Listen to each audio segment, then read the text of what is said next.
নতুন একটা সকাল শুরু হলো। দেখেন সকালে বাইরের চারিদিকের পরিবেশটা, চারিদিকে নিস্তব্ধতা, কোনো কোলাহল নেই।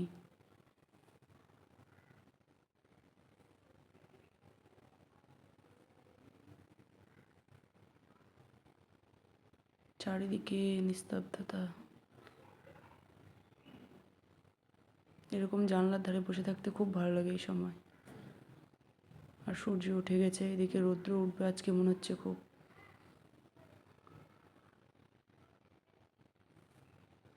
তো গুড মর্নিং। তো আমি পিঙ্কি খাতুন, পিঙ্কির ছোট্ট দুনিয়ায় আপনাদের সবাইকে স্বাগত।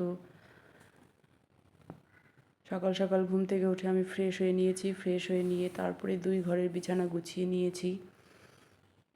গুছানোর পর একটু বাইরের দিকে আপনার পরিবেশটা দেখায়। এই দেখুন খুব রৌদ্র উঠেছে বাইরে আজকে।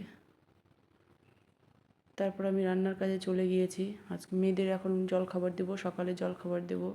তো মেয়েরা আজকে ডিম ভুজি দিয়ে মুড়ি খাবে, সেই জন্য প্রথমে ডিম ভুজিটা করে নিলাম পেঁয়াজ, কাঁচা লঙ্কা, টমেটো দিয়ে ওদেরকে মুড়ি দিয়ে দিয়ে দিলাম খেতে।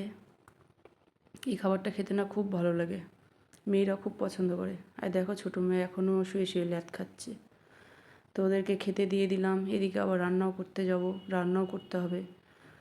ওদের খেতে দিতে দিতে আমার দুধ চলে আসছে, তাও দুধটাকে আমি গরম করতে বসিয়ে দিলাম। এদিকে ফ্রিজ থেকে মাছ বের করে ভিজিয়ে দিলাম।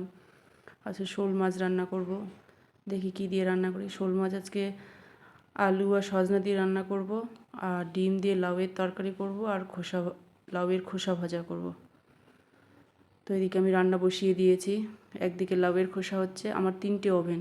তো একটা ওভেনে ছবি ওঠেনি, একদিকে লাউয়ের তরকারি হচ্ছে, একদিকে লাউয়ের খোসা ভাজা হচ্ছে, আর একদিকে মাছ হচ্ছে। তো ডিম দিয়ে লাউ আপনারা কে কে খেয়েছেন আমাকে জানাবেন তো। হেভি লাগে এই খাবারটা খেতে, আমাদের বাড়িতে তো সবাই খুব ভালোবাসে। তো এই ডিম দিয়ে আমি লাউটাকে করে নিচ্ছি ঘন্ট, দারুণ লাগে খেতে। আর এদিকে আমার মাছটার জন্য সজনা আর আলু কষানো চলছে, তার মধ্যে এক এক করে সব মশলা দিয়ে আমি কষিয়ে নিচ্ছি।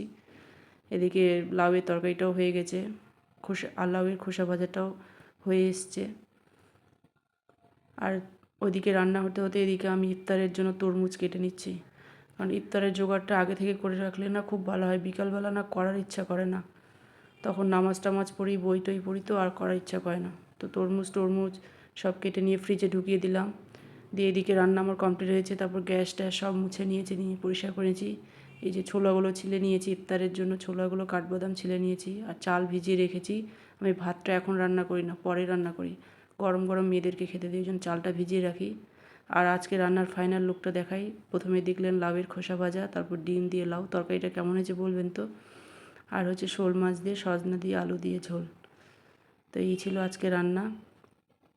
রান্নাগুলো কেমন হয়েছে, কালারটা কেমন এসছে রান্নার বলবেন সবাই। তারপর এদিকে আমার রান্না 11টার মধ্যে রান্না কমপ্লিট হয়ে গেছে। এইদিকে ঘর বাড়ি সব নোংরা হয়ে পড়ে আছে, রান্না করার পর যা হয় সব নোংরা হয়ে পড়ে আছে। এগুলো সব এখন পরিষ্কার করব, ঝাড় দেবো, মোছামুছি করব, করে তারপর আপনাদের সামনে আসব। তো এদিকে ছোটো মেয়ে বলছে আমাকে একটু একটু, তো ক্যামেরার সামনে এসে কেমন করছে। তো এগুলো সব পরিষ্কার করি, চলো পরে আসছি। তারপর অনেকক্ষণ ক্যামেরা অন করিনি, সব কিছু পরিষ্কার করে স্নান ধান করে এসে সব পরিষ্কার হয়ে গেছে। দেখেন ঘর বাড়ি সব মোছা কমপ্লিট হয়ে গেছে, একদম টিপটপ হয়ে গেছে।